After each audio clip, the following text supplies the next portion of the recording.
Om Sahana Vavatu Sahano Bhunaktu Sahaviryam Karavavahai Tejasvinavadhitamastu ma vidvishavahai. Om Shanti Shanti Shanti. Narayanam Namaskritya Naram Chaiva Narottamam Devim Saraswatim Chaiva Tato Jayamudirayet.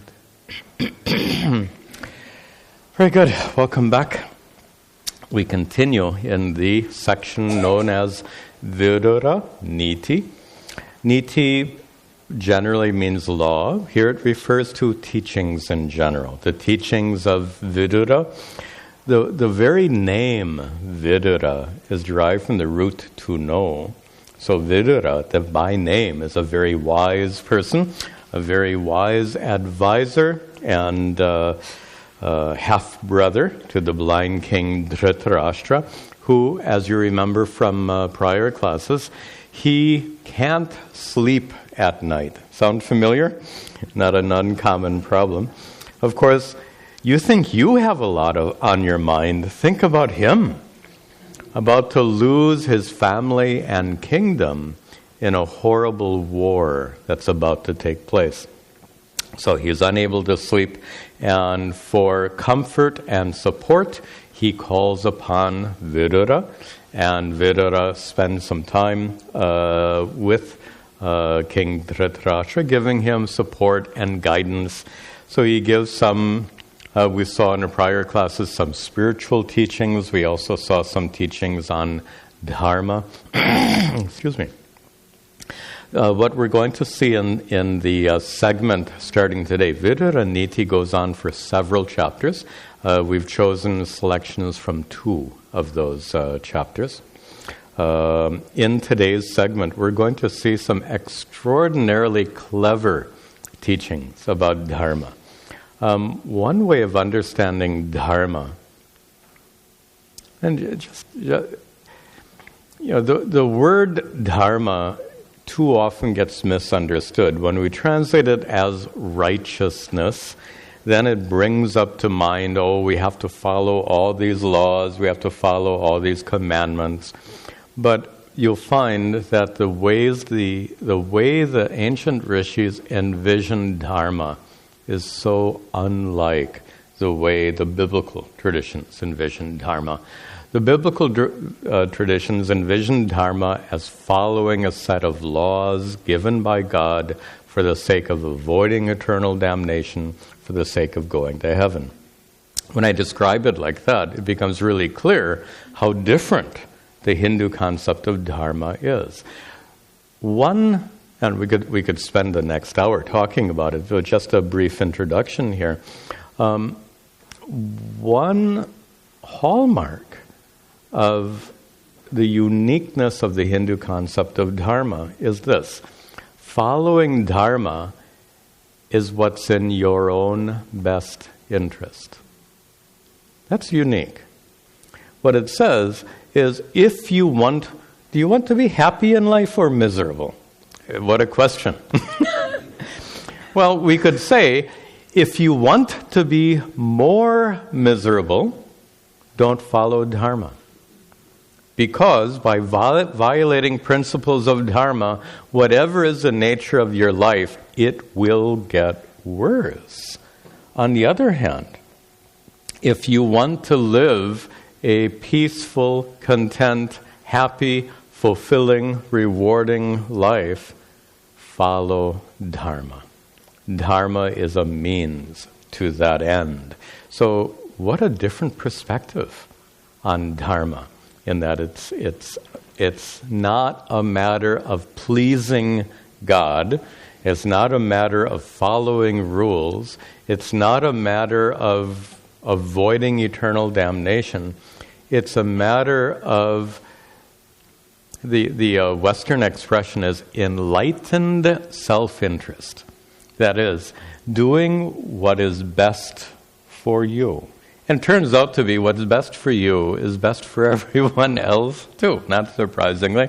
So this is a perspective on Dharma. There's much more we could discuss, but this is a nice way to introduce this section that we see today. So Vidura continues to instruct and comfort both. Both he's giving spiritual and dharmic instructions, but he is also giving the blind king Dhritarashtra some comfort at a time of extreme distress. So with that in mind, one thing Vidura will do is tell stories. You all know how children love to hear stories, and especially if they're upset, that's a good way to comfort a child, tell them a story. Well, big children also like stories. And Dhritarashtra also likes stories, so Vidura begins with the story. Vidura vacha, atraivo daharanti mam, atraivo daharanti, itihasam puratanam, itihasam atreyasya cha samvaram, atreyasya cha Sadhyanam cheti nashrutam, sadhyanam cheti. Atra, here, imam udaharam. Atra eva, here indeed, is an imam, this udaharanti. This is given as an illustration. Imam udaharanti. This teaching is given as an illustration of Dharma.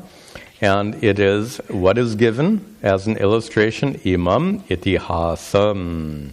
This historical story, puratanam, this old story. Puratanam, old, itihasam, this old story. Many of you know itihasa as history. The etymology of the word is interesting, because it turned out that the phrase iti ha asa was used in many old scriptures. Iti ha asa. Asa is a past tense verb. It was. Iti ha, thus it was. The three words, iti ha asa, thus it was, forms a new word, itihasa, history. So there's this historical story. What is the story? It is a story about a samvaram, a dialogue. A dialogue between Atreyasya, between Atreya. Atreya means the son of Atri.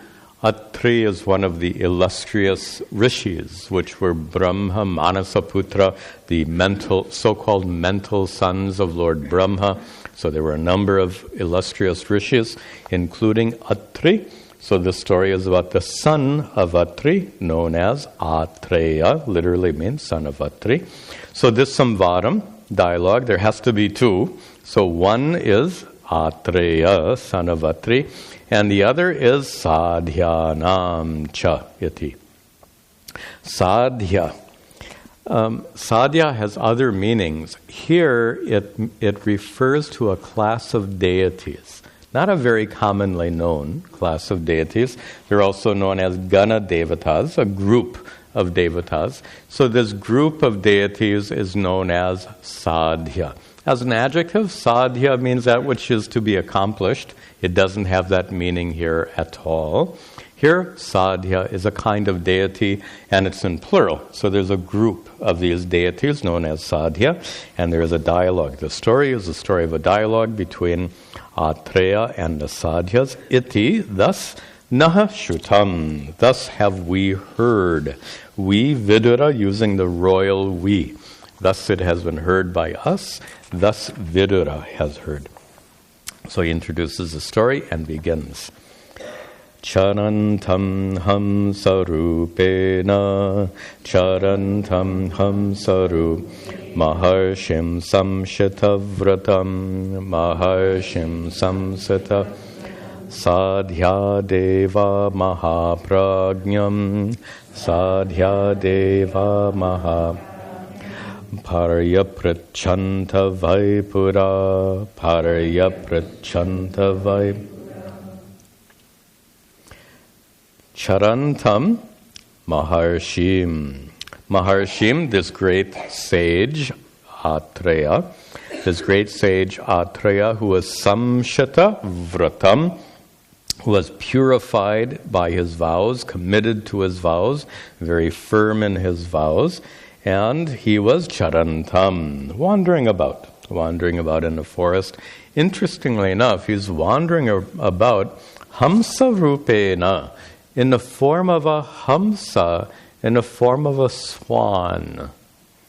Now, how can this Atreya, how can the son of Atri wander around in the form of a swan? Well, two things. One is these ancient rishis must have had certain siddhis, certain powers, and if you don't accept that kind of power by which a human being can appear in the form of a swan, this is a story. And stories are, can you imagine, how boring would be a story? Atri was walking around in a forest wearing normal clothes. What kind of story is that? Wearing coat and tie. So to make the story interesting, Hamsa Rupena. He appears in the form of a Hamsa, a swan. The swan in Hindu mythology has several meanings. Of course, many of you know the mythological story of the swan who could separate out milk from water. So that's one story. But in a more general sense, Hamsa symbolically represents Brahman. Very, very commonly, Hamsa represents Brahman. So wandering around in the form of a swan symbolically represents his enlightenment. All right. So this enlightened rishi is wandering around in the form of a swan, and he's also called Mahaprajñam in the third line. So that very wise, enlightened sage who's wandering around in the form of a sun. The Sadhyaha Devaha, the gods known as Sadhyas, the deities known as Sadhya, what did they do? Paryaprachanta. They asked him. They addressed him with some questions. Vaipura, long ago, the Sadhyas asked some questions of this Atreya wandering around in the form of a swan. What did they ask? Sadhya huchuhu, sadhya hu. And the meter changes here.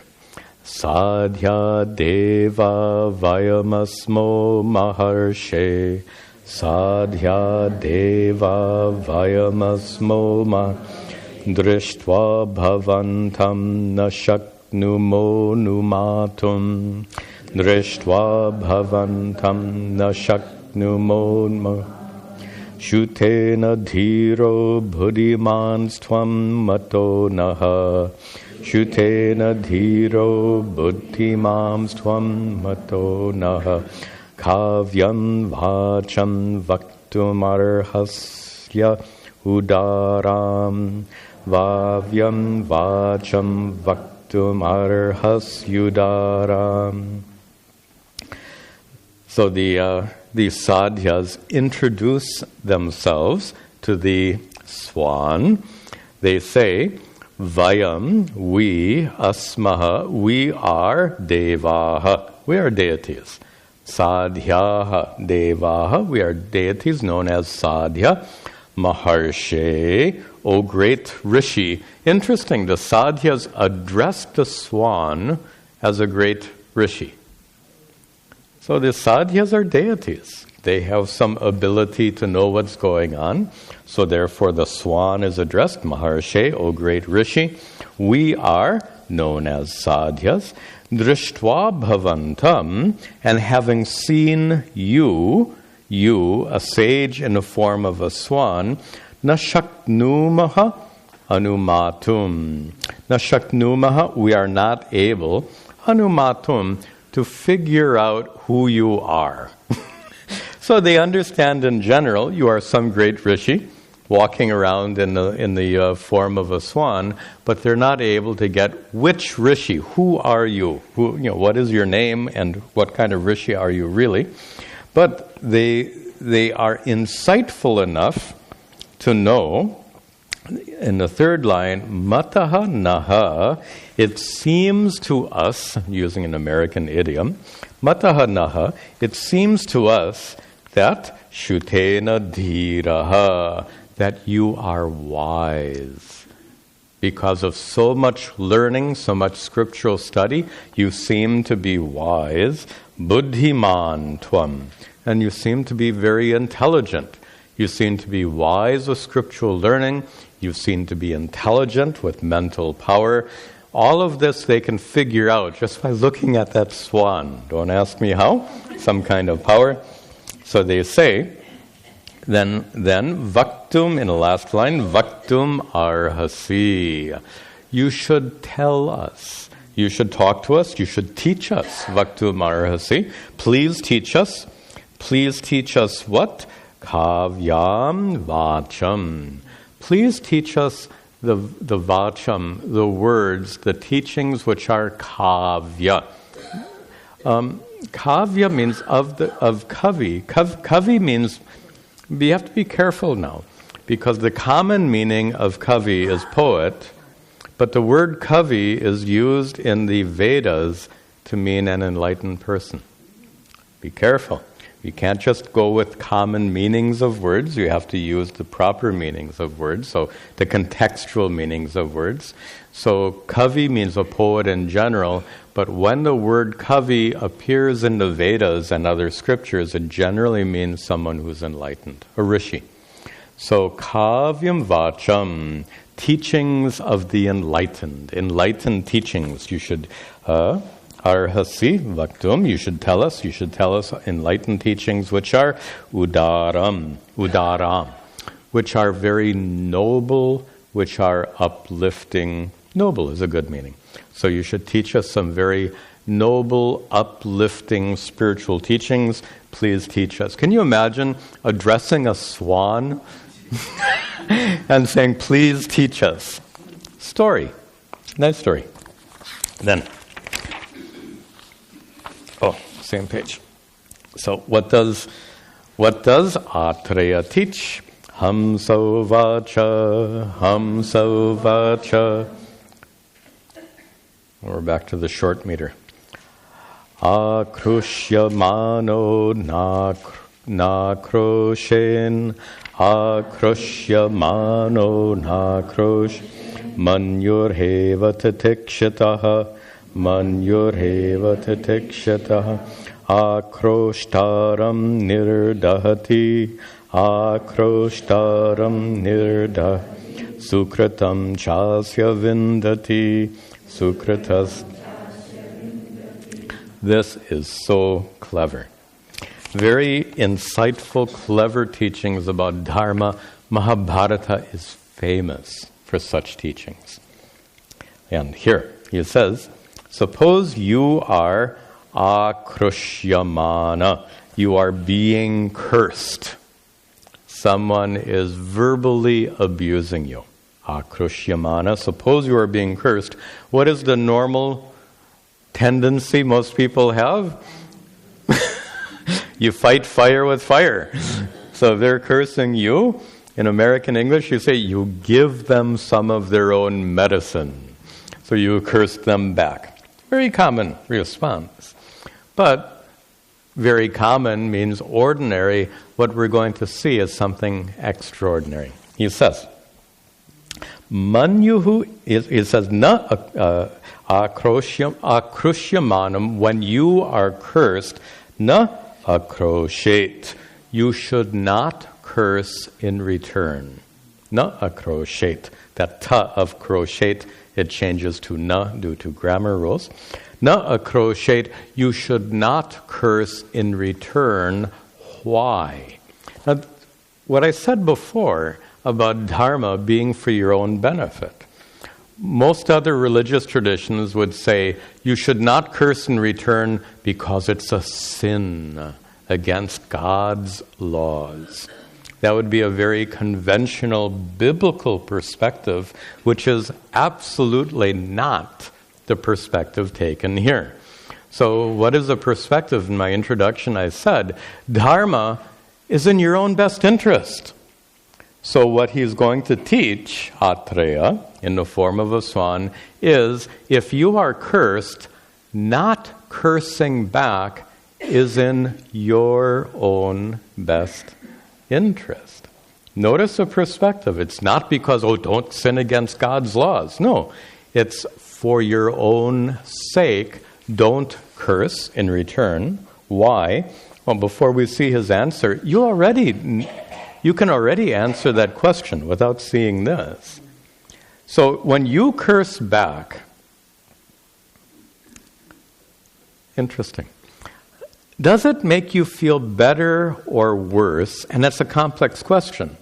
Because initially, you feel better, right? So that person's cursing you, and it's like you get it off your chest. You curse them back. When you walk away, how do you feel? And then you get this burning inside of you, and it can go on bothering you. So already you know that cursing, when you curse, it makes you feel bad because it's not your normal thing. You don't go around cursing all the time. So when you are by a situation, when you are brought to the precipice of losing control, and finally you go over the edge a little bit, you lose control and start cursing, you later regret it, and it bothers you, and you get this... Anyway, well, let's see his answer.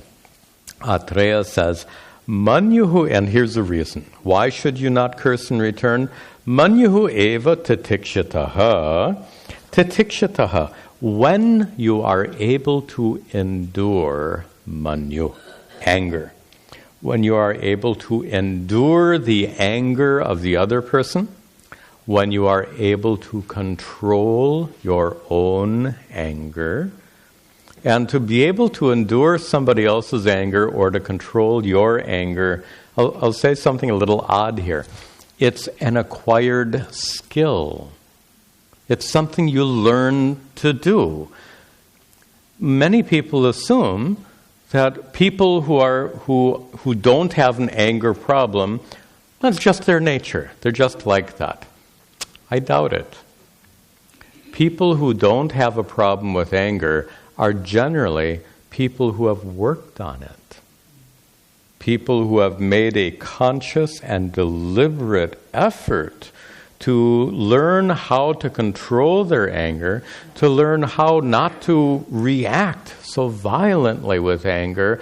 It is a learned skill, which is something that's rarely discussed.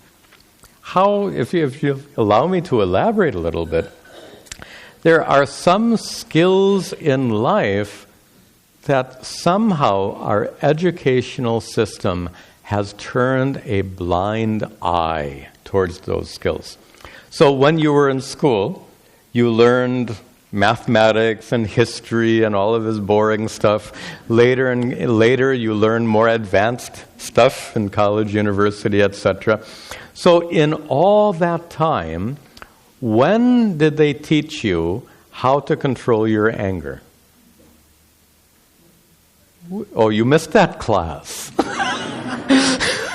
You forgot to sign up for that one. It doesn't exist. And tell me, isn't that an important skill that would empower you in your professional life and your personal life? Then why isn't it taught? Why isn't it taught in school? But do children have problems with anger? Wow. They do. So why isn't anger management taught to children? And then for college students who are going out into the professional world, wouldn't some anger management be useful for them as well? Anger management, not in the, anger management is used in a legal, the courts. If the court If you are arrested and brought before a court, the court can actually require you to take anger management classes. I'm not talking about that. I'm talking about a process of self-development and emotional maturation where we learn how to handle our emotions. It's a learned skill. But it's a skill that's only learned when we make an effort to learn.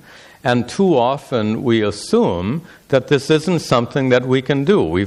How many times have you heard somebody say, you tell someone, oh, you shouldn't get angry. And the common excuse is, oh, sorry, I'm just like that. You've heard that, right? I'm just like that. I'm sorry, I can't do anything about it. Wrong. They can do something about it, but it takes deliberate effort. With deliberate effort, anyone can learn to manage their emotions in general and their anger in particular. It is indeed a learned skill. Maybe, I think you're in good shape, but some people need some remedial education with learning how to handle the anger. So anyway. Manyuhu eva titikshitaha. When you manage your anger, when you don't respond to the anger of the person who's cursing you, when you control your own anger, then what is the result? When you don't return the curse. You've been cursed. When you don't return the curse, akroshtaram nirdahati. Very clever. Akroshtaram is the one who cursed you. The one who cursed you, nirdahati, gets burnt. That's a literal language.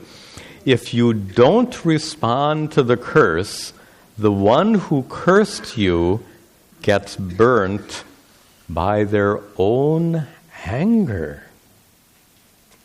Think about it. If somebody is really angry at you and you don't respond, what happens? Sometimes they get even angrier, right? Because they're trying to get you angry. They're trying to, nice American expression, they're trying to push your buttons, right? You know that. They're trying to push your buttons, get under your skin, and anger you because they want, if they could, they would hit you, but they're not going to do that. Instead of using their fist to hurt you, they're going to use their tongue to hurt you. Interesting that the tongue can be a pretty vicious weapon. So they're trying to hurt you, and if you don't get hurt, they may try even harder and curse you more. And in the meanwhile, what's happening to their blood pressure? Going through the roof. The anger they expressed, which was meant to irritate you, to hurt you, to burn, to use the metaphor, to burn you, the anger they employed to burn you, if it doesn't affect you, who does it burn? The one who's spouting off with anger. Brilliant. We'll just add one more step. If you want to be even more effective, and the person who's cursing you, and if you really want to put them off, so, oh, I'm sorry. No. So if you respond with sympathy towards them, they're trying to hurt you, you respond with sympathy, you totally throw them off. Now, if you say, but Swamiji, I don't have anything to apologize for, it's okay. This is a strategy, how to deal with an angry person. If you express some kind of sorrow or if you apologize, you didn't do anything wrong, but you kind of give a sense, oh, I'm sorry you feel so bad. You'll be amazed at how dramatically that can change a conversation. Just to share with you some practical advice. Sometimes you say, oh, I'm really sorry you feel that way. And if you convey it in a very simple, direct, and sincere way, sometimes, not always, sometimes they can simmer down. Not always, sometimes they can simmer down. And then you can have a very fruitful discussion. You can take this horrible situation and turn it around. But it all depends on manyuhu titikshitaha. It depends on your ability to refrain from becoming angered by the other person. Final comment here.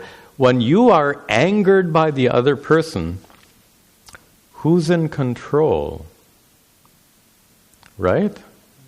You've surrendered control of your own emotions to the other person. My gosh, who wants to do that? So when you learn to master your emotions in general and your anger in particular, you are no longer subject to being emotionally manipulated by a person who uses harsh language to try to get you to react. Okay, you get it very clearly. So, when you don't respond with anger, then akrushtaram nirdahati, then the person who's cursing you, they get burnt by their own anger. And one more observation he makes, also, cha, you see sukritam cha, and asya sukritam, that person's good karma, sukritam here means good karma, asya sukritam, that person's good karma, vindati, you obtain. You obtain, it literally says, you obtain the other person's good karma. It's like they are giving you their good karma. They get stuck with papa karma because who's doing the cursing? They're doing the cursing, so they get more papa karma, and then whatever good karma they have comes to you.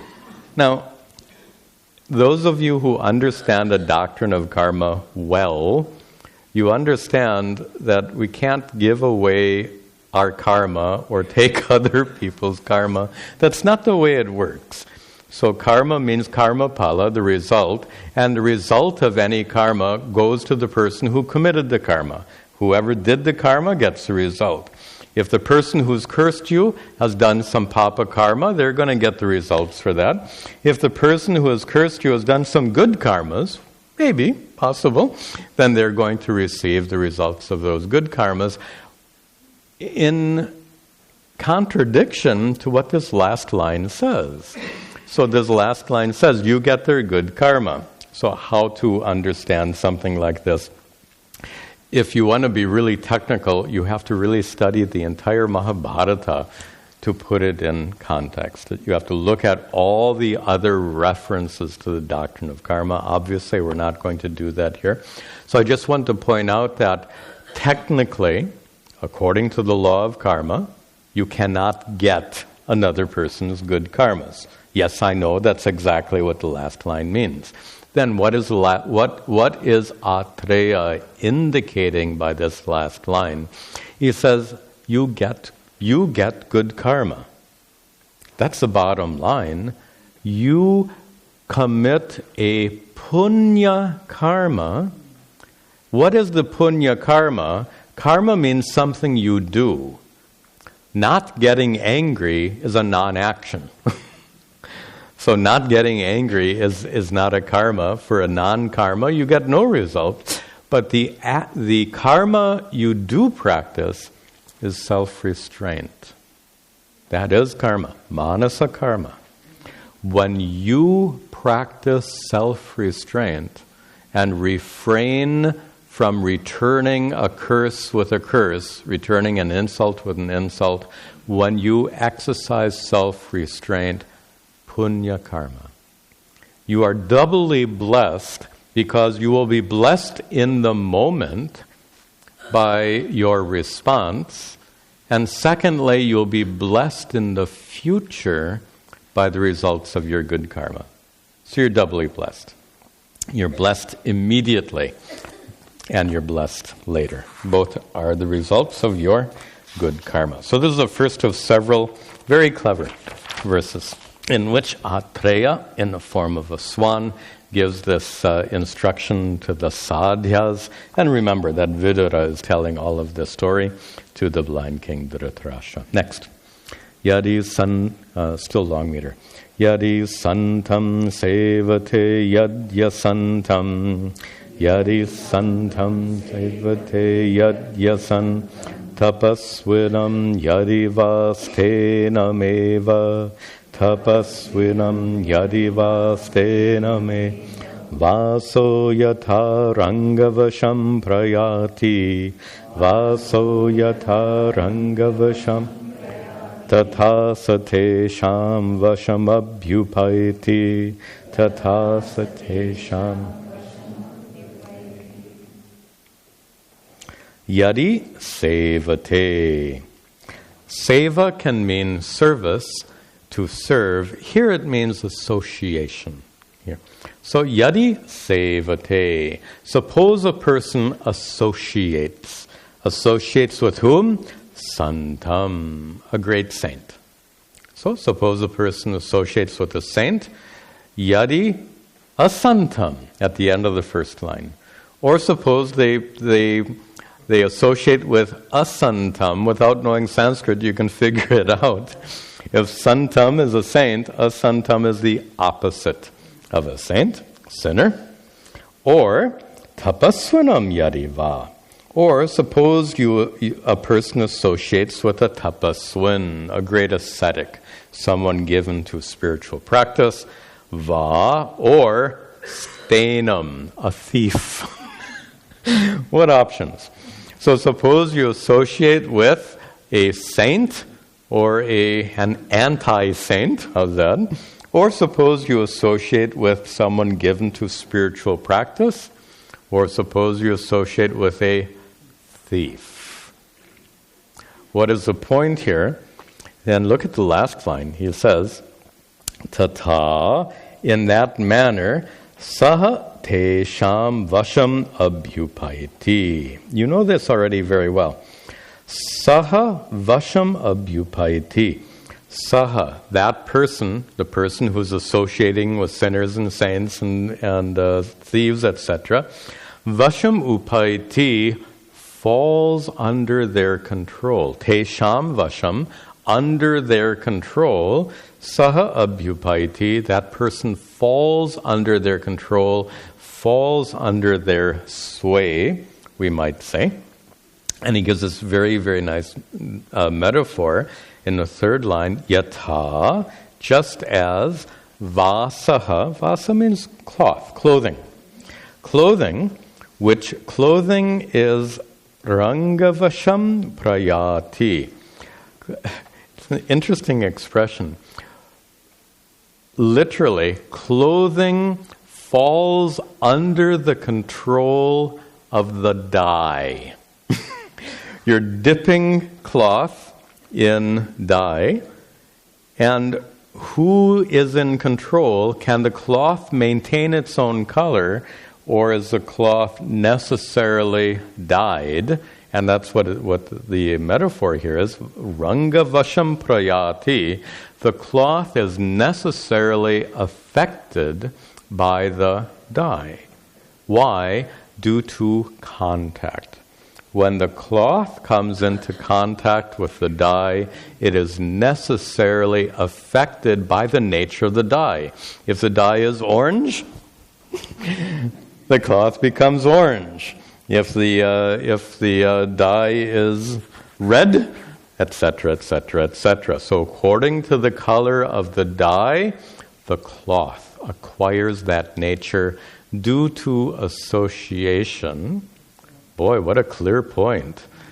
So according to the people you associate with, you acquire their natures, their characteristics, their qualities, their mental natures you acquire through mere contact, association.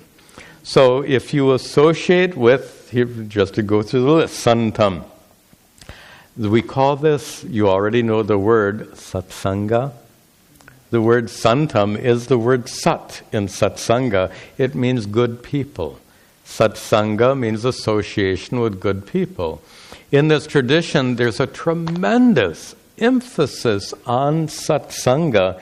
In fact, you could make this argument. The most powerful spiritual practice is satsanga. Boldly, you can make that assertion. The most powerful spiritual practice is satsanga. Why? Through the mere association with the good saintly people, you pick it up through mere association, even without understanding. If you're associated with, I have to tell this anecdote. When I was traveling with, I told this long ago, some of you will remember this story. When I was traveling with Puja Swamiji in Chennai many years ago, in fact, when it was called Madras, it was probably 20, 30 years ago, and he was giving lectures in his big lecture hall, and I would go in and just to hear him, to be with him and to hear him speak. He was speaking in English, as he did. And every time I walked, he would talk like for a week. So every evening for a week, he would give this lecture. Every evening I walked into the lecture hall, I noticed that in the back several rows of the lecture hall were all these elderly Tamil ladies. And they were all sitting there in rows, and they're, what do you call it, 9-yard saris and all of this stuff. They're all sitting there in the back rows, night after night after night after night. They'd sit there. None of them knew English. They didn't know a word of English. The lectures were all in English. And what are they... I had to ask someone, why are they attending all these? Because I hear them talking in Tamil. If I go and talk to them, they can't understand me. I don't know any Tamil. They don't know any English. So I asked somebody, why are they attending all these lectures? And they explained, this is satsanga. Just to be in the presence of good people, it rubs off on you. You have that expression, by osmosis. You just pick it up, as it were. It absolutely works. So even without understanding what was being taught, they picked it up. This is a fact of life. Those with whom we are associated with, their behaviors affect us for good or not so good. So satsanga is association with good people, what we're doing here today. But there's the opposite of satsanga. We have a word for it. It's called dussanga. If satsanga is association with good people, dussanga is associated with the other kind of people. As Puja Swamiji liked to say, there are people who are wise, and then there are people who are otherwise. So these are the otherwise. So you associate with those people, it affects you. Now, you all know this in a very crucial context, in the context of raising children. You know, this is especially true for children, say, from maybe 10, 11 years and up, especially through the teenage years. When these children are associated with other good kids, and especially when they're associated with other kids who get good grades, you'll find that these children tend to be good kids and get good grades. You'll find that the opposite is equally true, that a child who associates with the other group of kids who are in trouble and who are not getting good grades, their grades will go down, their behavior will be reflected by it. You all know this very well, and it's a crucial issue in child raising. You know this very well, but tell me, does it only affect children? Let's admit it. It affects adults equally. Now, the good thing is that as adults, generally the people we come in contact with are good people, But there are situations in which you come in contact with people whose effect upon you is undesirable.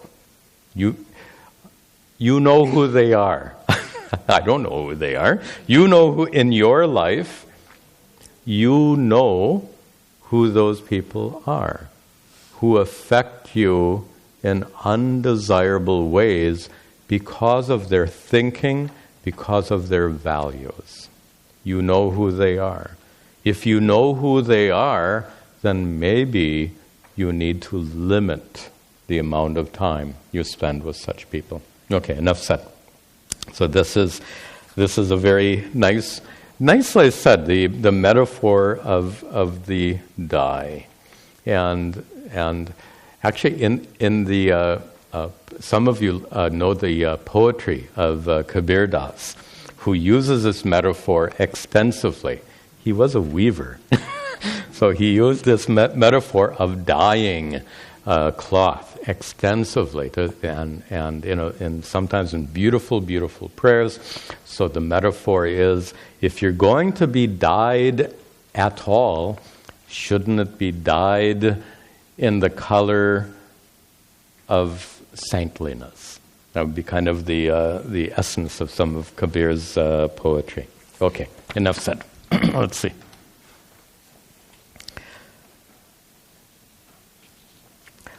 Varam tu yo na pravadena vadayet. Varam tu yo na pravadena vadayet. Yo nahata pratihanyana ghatayet. Yo nahata pratihanyana ghatayet. Yo hantu kamasya na papamitchet. Yo hantum kamasya na papamitchet. Tasmai deva sprihayantyagataya.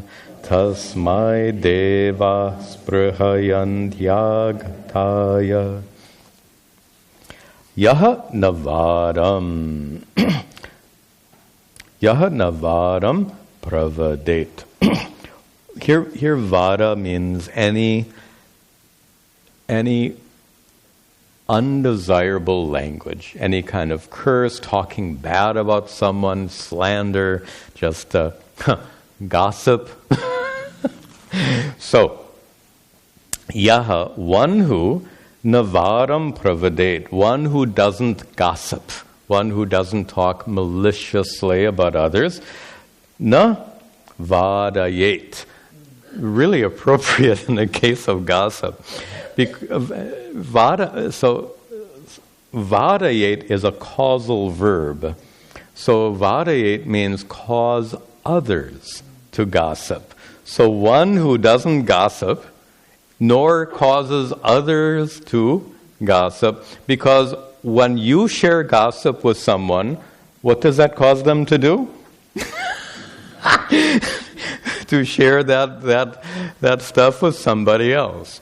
So one who doesn't speak badly about others and doesn't gossip, causing others to share that gossip with others, who doesn't contribute to that process.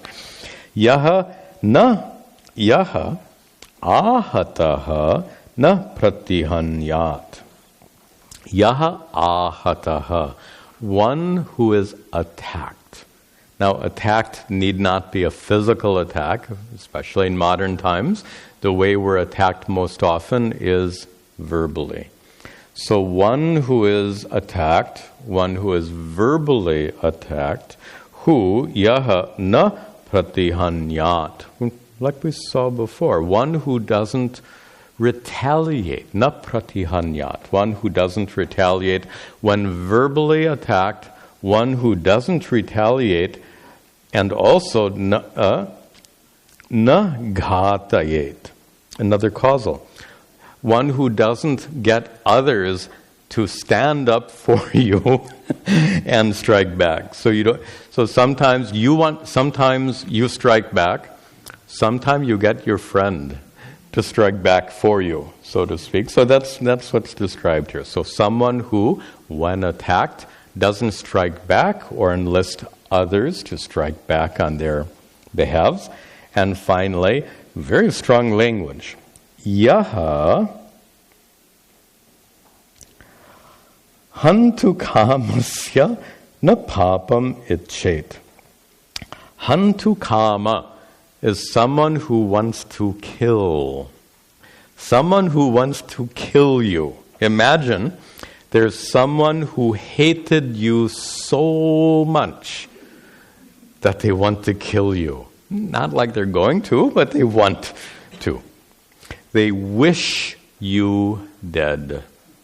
Some people have that. Some people can be like that. So if someone hates you so deeply that they wish you dead, hantu kama, how would you feel towards that person? You might feel the same way. So this verse says, Yaha, one who, hantu kamasya, for that person who wishes you dead, na papam ichet, you wish no ill will upon that person. One who wishes no ill will upon someone who wishes you dead. Wow. We're talking about a really, really saintly person. Someone who doesn't retaliate when attacked.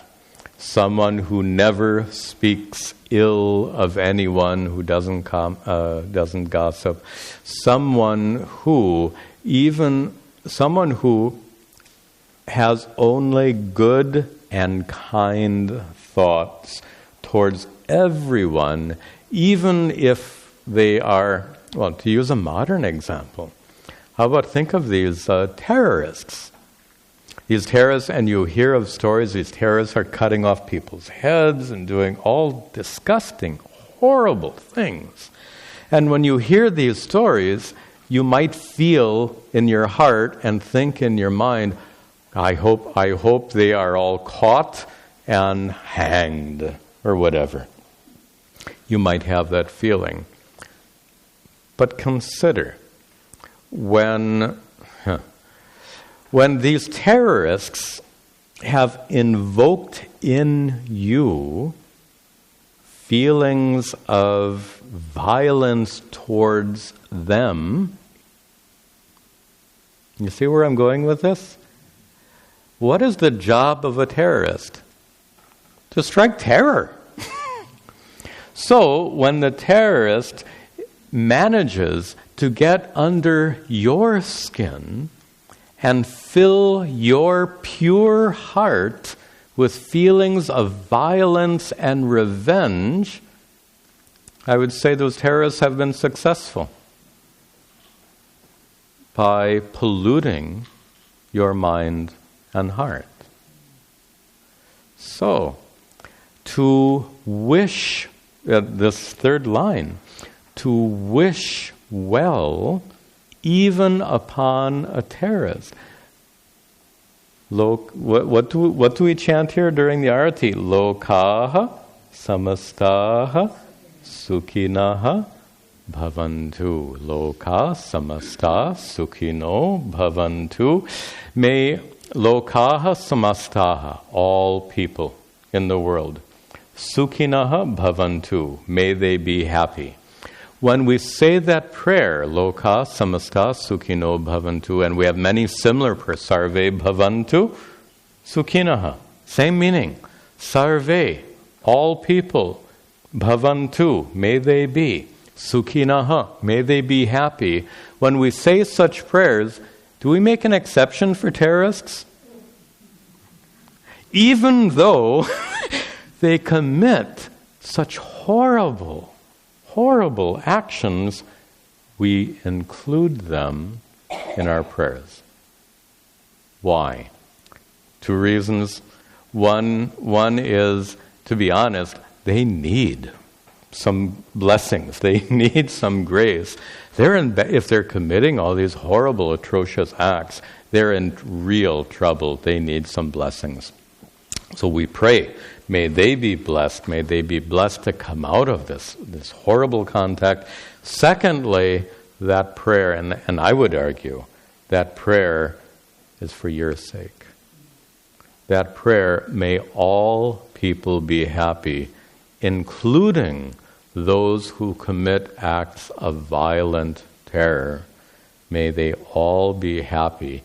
This kind of prayer is like a vaccine to help prevent all of that horror and violence and ugliness from getting into our hearts. It helps preserve the purity of your own heart, of your own feelings. So this is the importance of such a prayer. This is important. And notice these 3 lines describe what we would generally call a very saintly person. And finally, tasmai, unto for that saintly person, devaha, the gods in heaven, sprihanti, they desire, agataha, the arrival or presence of that saintly person. Such a saintly person is so wonderful, even the gods want to be in the presence of such a saintly person. This is just praise. That person is being glorified and praised. Even the gods want to be in the presence of such a saintly person. A side comment here, just an observation. In history, we have had examples of saintly people who have not retaliated when attacked. Saintly people who have been able to manage their anger, and when attacked, they would give blessings to those who attacked. Perhaps the easiest example and perhaps best example is Mahatma Gandhi, who was an embodiment of that saintliness. We can find perhaps some others. The Dalai Lama of Tibet has been badly abused by the Chinese. He has never spoken ill of the Chinese, who sent him into exile and murdered tens of thousands of his people. He has never spoken badly of the Chinese, in spite of what the Chinese may say, but he has never spoken bad. So these are examples of great, great saintliness. And here's an observation. How few examples of such saintliness we see in the world today. How few. And that observation is perhaps why even the gods in heaven are desperate to be in association with such saintly people. So that shows the glory of such a saintly people, but it also sadly shows the paucity, the lack of such saintly people in our lives today. And what a loss it is, because these are role models. Many of you know the stories of Gandhiji going on these fasts where he served as a role model in such a powerful way. He was able to put an end to communal violence in several communities. He did this several times when Hindus and Muslims were at each other's throats, and I mean literally with knives at each other's throats. And Gandhiji, through his saintliness, was able to serve as a role model to bring these people down. I wish Bhagavan should send us more role models like that. We desperately need such role models today. Today, in a time of growing divisiveness, we find that the divisions amongst people, which make people antagonistic towards each other, That divisiveness, sadly, is growing in our country today. I'm pretty sure you've all observed that. And the antidote, not the, but an antidote to that divisiveness is a great saintly person who can stand as a role model. Why don't you volunteer? Come on. We need more role models. Okay, let's see. This next verse concludes this section. We'll see it. Avyahritam vyahritat shreyaha huhu. Avyahatam shreyaha satyam vadet vyahritam tadvatiyam satyam vadet vyahritam priyam vadet vyahritam tatritiyam priyam vadet vyahritam tatriti dharmyam vadet vyahritam tatchaturtam dharmam. So talking about vak, speech, and what we call vak tapas, the spiritual practice of controlling your speech. And we commented before, the most powerful weapon you possess, which is likely to cause harm to others. I doubt you have a gun at home, but you have in your mouth a tongue, which is capable of tremendous harm. Conversely, it's capable of tremendous good. Both are equally true. But in practice, those tongues seem to be more inclined to cause harm. Therefore, ahuhu, they say that avyahritam. Vyahritam means being engaged in talk. Avyahritam, not being engaged in talk, means practicing silence, maunam. Ahuhu, they say that it is Shreyas, better, best, with regard to vyahritam, talking. Vyahritat, Shreyaha, ahuhu. They say that silence is better than speech. Why? Too often what we say is hurtful. At least if we say nothing, we're not adding to someone's misery. Not only that, but by practicing silence, you become more wise and caring and mature. It's a very powerful spiritual practice. We don't have time to talk about it right now, maybe another occasion. So he begins by saying that silence, what do we say? Silence is gold and nice. So silence is better than speech. Why? All too often our speech causes harm. But then if you are going to speak, then there are three more points. So the first point is that silence is better than speech. But if you are going to speak, then what? Satyam vadet vyahritam tadvatiyam. Tadvatiyam. The second point is, if you are going to speak, vadet vyahritam, then whatever you say should be satyam. It should be true. But that's only 2 of 4 points. So don't think that you can just hold on to that, oh, satyam, I can speak truth. And you see someone, what was that? I gave a silly example. You see someone who's wearing some clothing item that you think looks ridiculous. And you tell that person, you know, that really looks ridiculous. Satyam! So, satyam is one of 4 points listed here. So the first point is, better you not say anything. But if you are going to say something, then you should speak what is true. But it should not only be true. It should be priyam vadet vyahritam tatritiyam. Tatritiyam, the third point is, vadet vyahritam. If you're going to say something, it should also be priyam, pleasant. So not merely satyam, but it has to be priyam also. leading us to one more possible problem. When you're gossiping, so you're engaged in gossip, but it's all true. So it's satyam. And you and the other person are really enjoying it. Priyam. Wait a minute. That won't go.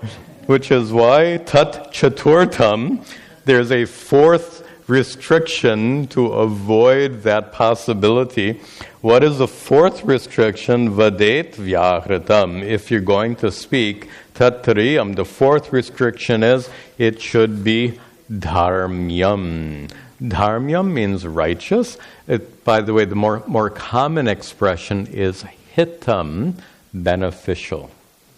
These are the three factors. Satyam, true. Priyam, pleasant.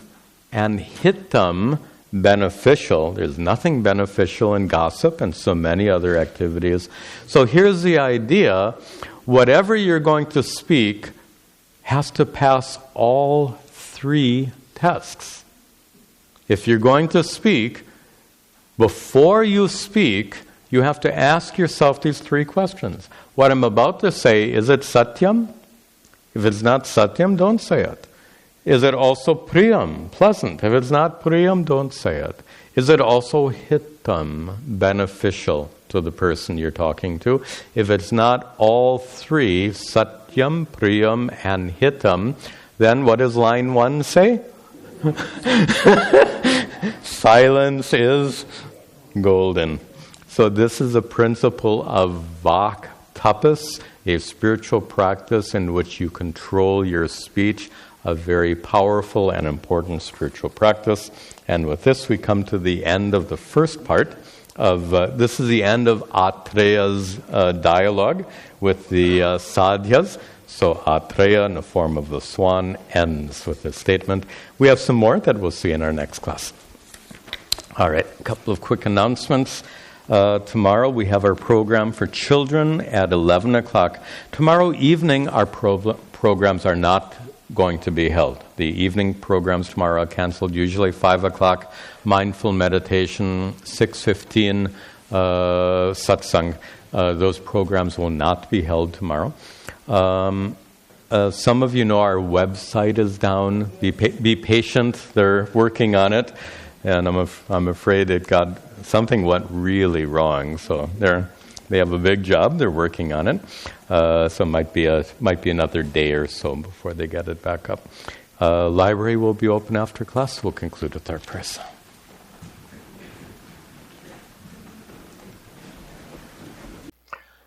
Om Sarve Bhavantu Sukhinaha Sarve Santu Niramayaha Sarve Bhadrani Pashyantu Ma Kaschid Dukkha Bhag Bhavet Asato Ma Sadgamaya Tamaso Ma Jyotirgamaya Mrityorma Amritangamaya Om Shanti Shanti Shanti Om Tat Sat.